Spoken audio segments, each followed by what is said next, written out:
చామంతి ఎగ్జామ్ రాయకుండా బయట నుంచి ఏడడం ప్రేమ్ చూస్తూ ఉంటాడు. ఇంకా వచ్చి ఏం చామ్, ఏమైంది చామ్?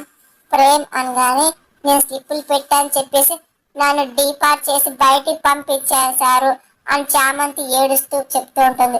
ప్రిన్సిపల్ గారు, నాకు తెలిసిన వారే చామ్, నేను ఆయనతో మాట్లాడతాను రా అని చెప్పి చామంతి చేపట్టుకొని ప్రేమ్ తీసుకెళ్తూ ఉంటాడు. ఎందుకో ఆ అమ్మాయి ఏడుస్తుంది అని ప్రిన్సిపల్ అడగని జరిగిన విషయం అంతా ఇంకా ప్రేమ్ చెప్తూ ఉంటాడు.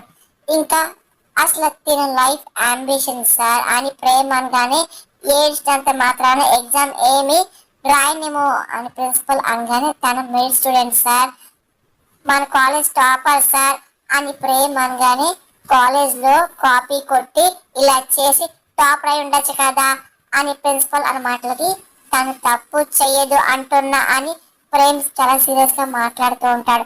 ఎగ్జామ్ రాయడం కుదరదని ప్రిన్సిపల్ నేను చెప్తూ ఉంటాడు. ప్లీజ్ వెళ్ళండి అని చెప్పి ప్రిన్సిపల్ అన్న మాటకి చామంతి ఏడ్చుకుంటూ బయటకు వచ్చేస్తుంది. ఇంకా ప్రేమ్ కూడా ఏం మాట్లాడలేక చామంతి వెనకాల వస్తూ ఉంటారు. గుణ అలాగే నిషా అక్కడ ఉన్న వాళ్ళు అందరూ ఇంకా ఎగ్జామ్ రాస్తూ ఉంటారు. ఇంకా లాస్ట్ 20 minutes టైం మాత్రమే ఉంది అని చెప్పేసి ఇంకా ఇన్విజిలేటర్ చెప్తూ ఉంటారు.